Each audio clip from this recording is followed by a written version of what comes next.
শাওয়ালের 6 রোজা নাকি কাজা রোজা কোনটা আগে রাখতে হবে? যা কারোর যদি রমজানের রোজা কাজা হয়ে থাকে তাহলে সেক্ষেত্রে তিনি রমজানের কাজা রোজাগুলো আগে রেখে তারপরে শাওয়ালের 6 রোজা রাখলে বেশি ভালো। কারণ যে হাদিসে শাওয়ালের 6 রোজার ফজিলত রয়েছে সেখানে রমজানের রোজাগুলোর ব্যাপারে বলা হয়েছে। নবী সাল্লাল্লাহু আলাইহি ওয়াসাল্লাম বলেছেন, মান সামা রমাদান সুম্মা আতবাহু সিত্তাম মিন শাওয়াল, যে ব্যক্তি রমজানের রোজা রাখলো এরপরে শাওয়ালের 6 রোজা রাখলো। তো এই হাদিসে বোঝা যাচ্ছে রমজানের রোজা রেখে তারপরে এটা রাখতে বলা হয়েছে। এখন রমজান রোজা দিয়ে আপনার গ্যাপ থাকে কয়েকটা, মিস থাকে কয়েকটা, এগুলো রেখে তারপর আপনি শাওয়ালের রোজা রাখলে এটা সবচেয়ে সেফ এবং সবচেয়ে ঝামেলামুক্ত। আর যদি বলেন যে না, আমার এত বেশি ভাঙতি রোজা হয়েছে বা যে কয়টা রোজা হয়েছে সেগুলো রেখে আবার শাওয়ালের 6 রোজা রাখা আমার জন্য টাফ হবে, তাহলে আপনি আগে শাওয়ালের 6 রোজা রাখলেও ইনশাআল্লাহ আশা করা যায় আপনার শাওয়ালের 6 রোজার ফজিলত আপনি পাবেন। এটা অধিকতর বিশুদ্ধ যে আপনি ফজিলত পাবেন, কিন্তু নিরাপদ এবং উত্তম হয় আগে ফরজগুলো রেখে তারপর শাওয়ালের 6 রোজা রাখা। শাওয়াল মাসের রোজার ফজিলত ও আমলগুলো কি কি? রমজানের পরের মাসটাই শাওয়াল মাস। ঈদের চাঁদ দেখা গেলে সেই চাঁদটা মূলত শাওয়াল মাসের চাঁদ। এই শাওয়াল মাসের করণীয় কি, আমল কি?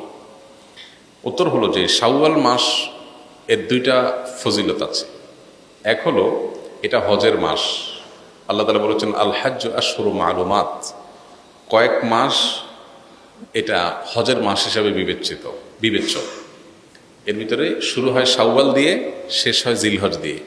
এখন প্রশ্ন উঠতে পারে, হজের কার্যক্রম তো হয় জিলহজের 8 থেকে 13 তারিখ, তাহলে শাওয়াল মাস কিভাবে হজের মাস হয়?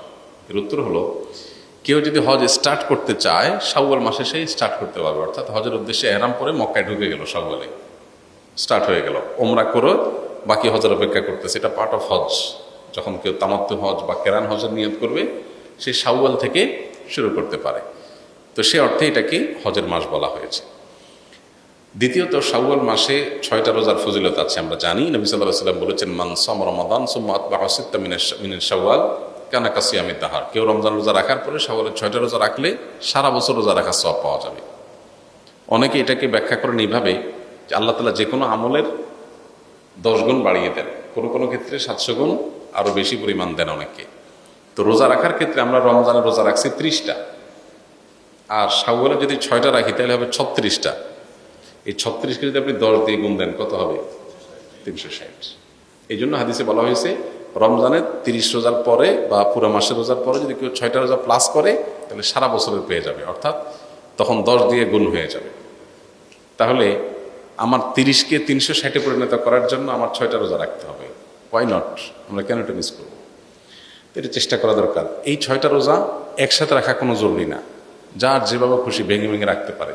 কারণ ছুটির দিন শনিবার শুক্রবার, তিনি এই দিন রাখলেন, কেউ অন্যদিন রাখলেন, আজকে 2টা রাখলেন, আবার 1 সপ্তাহ পরে 2টা রাখলেন, যেভাবে খুশি রাখতে পারেন। পুরো মাসের মধ্যে রাখতে হবে, এটা হলো মূল কথা।